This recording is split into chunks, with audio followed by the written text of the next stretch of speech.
God's sake, don't touch it. Dad, what's wrong with the telly?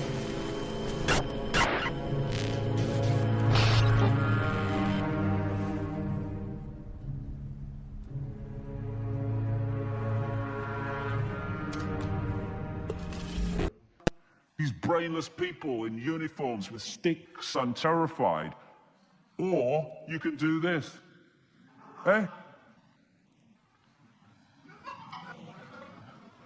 It's just a different perception of the same situation. The only way we can be controlled en masse is if we comply, to use this American word that keeps getting repeated, if we comply with what we're told we must do. If someone is in the parliament and they come out and they say, we've had a discussion and we've decided this is going to happen, if the people in enough numbers say, no, it's not, where's the power? The power is in acquiescence. Oh, well, I don't agree with it, but I suppose we had better all do it. It's the law. Why? If it's unjust, if it's controlling, if it's suppressing. Because this tells the story, this. The pyramid, where do we look at in the pyramid for power? We look there at the top, where the eye is. Oh, there's the power in the pyramid. That's what we see in these structures. But look at it. They, few, are up there because these silly sods in vast numbers are here holding that up.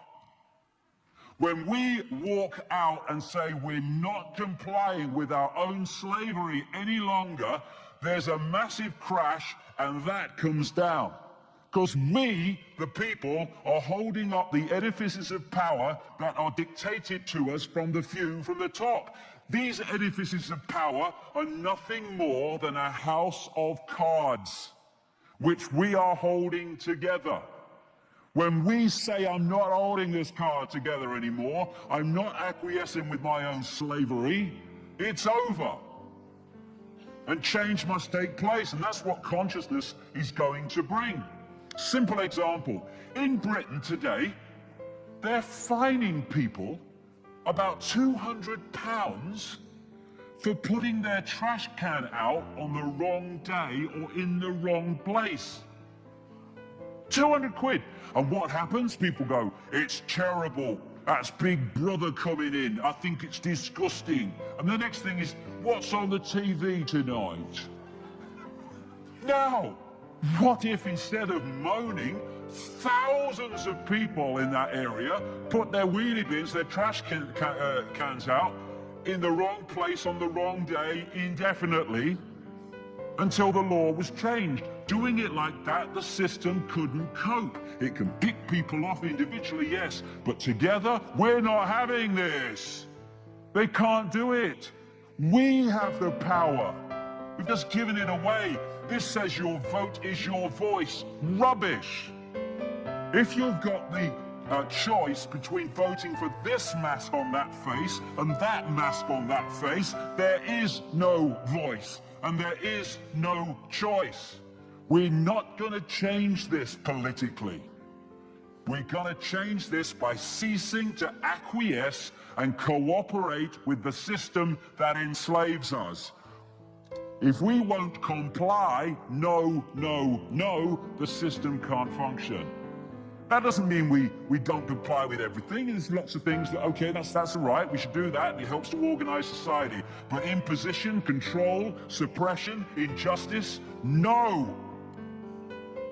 In California now, there are hundreds of thousands of people a month losing their homes. And let's take this round, shall we? Why are you losing your home? I can't pay the mortgage. I can't pay the bank. Why can't you pay the bank? Because there's been an economic depression and we've lost our jobs.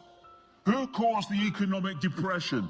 The banks that are now taking your home away. And you're leaving? You're leaving? What are we doing?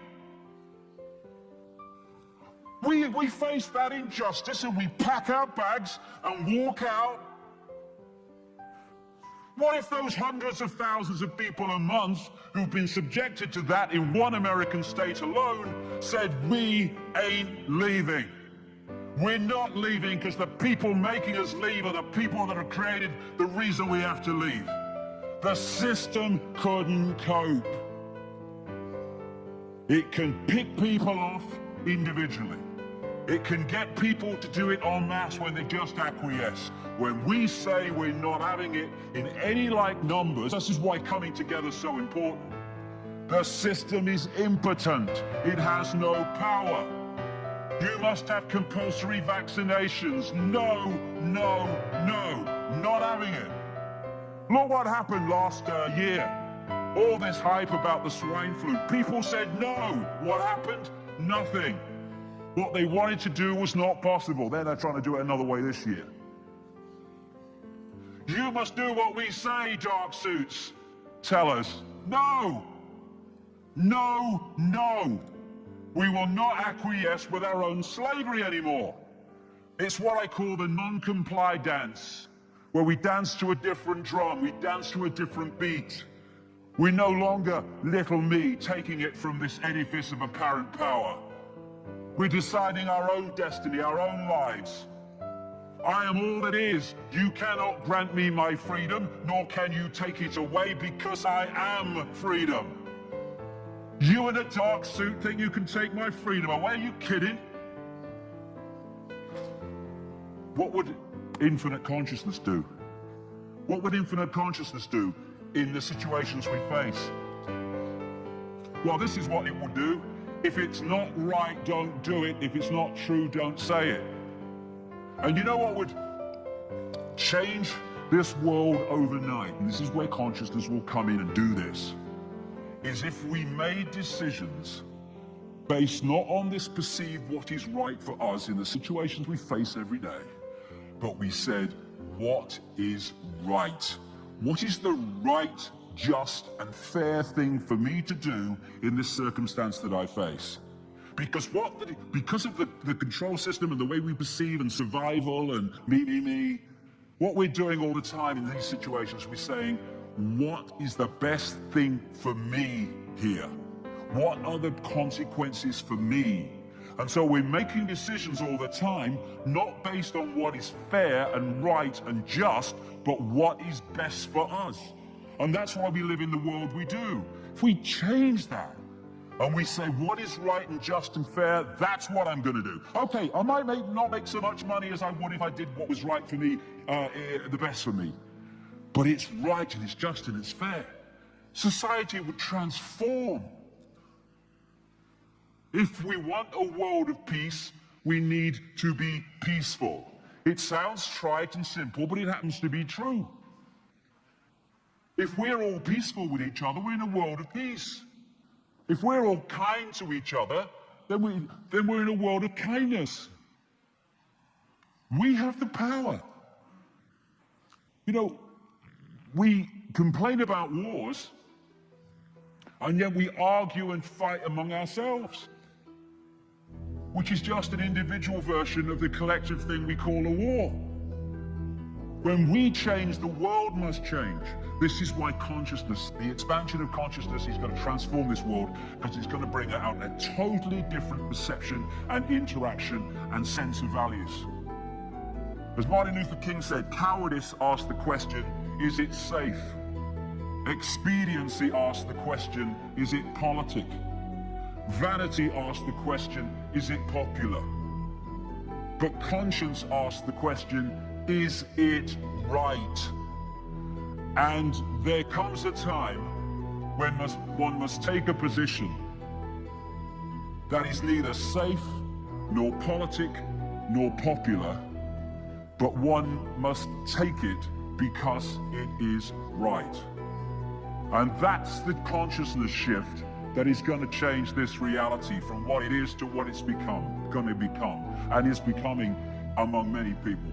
And it's a revolution of perception. The perception that says, hey, I am a lion. I'm not a lamb. I'm not little me. I'm something greater than I ever understood that I was. I'm not that. I'm that. I'm that. I am the lion, not the lamb. I have control over my own destiny. I will take that control. And when people do that, miracles become possible. Society cannot function as it has functioned so far when we shift our consciousness. There has to be a system failure in the vibrational, therefore digital, therefore holographic world. And we're being given the opportunity now with this truth vibrations, and as it moves on and it's getting quicker all the time, the quickening, to open the door, to open the lock, to open the key, to say, as the poet Shelley said, the English poet, rise like lions after slumber, in unvanquishable number. Shake your chains to earth like dew, which in sleep have fallen on you. Ye are many, they are few. And when we realize that, they've already realized it. That's why they're terrified of us waking up. When we say enough, no more slavery, no more little me, and we express the true magnitude of who we are, we'll realize the chains can be broken. Because they weren't there at all, really. They were just chains in our mind, believing that someone had power over us when they didn't. It's time to fly. It is time to fly. Thank you very much. Thanks for coming. It's been a great day. Thank you. Thank you. Thank you very much. Thank you very much. Thank you. Thank you. Thank you. Enemy is approaching fast. Requesting orders. General, what should we do? There's no response from command. Or from party leader Cuillin. Stand down!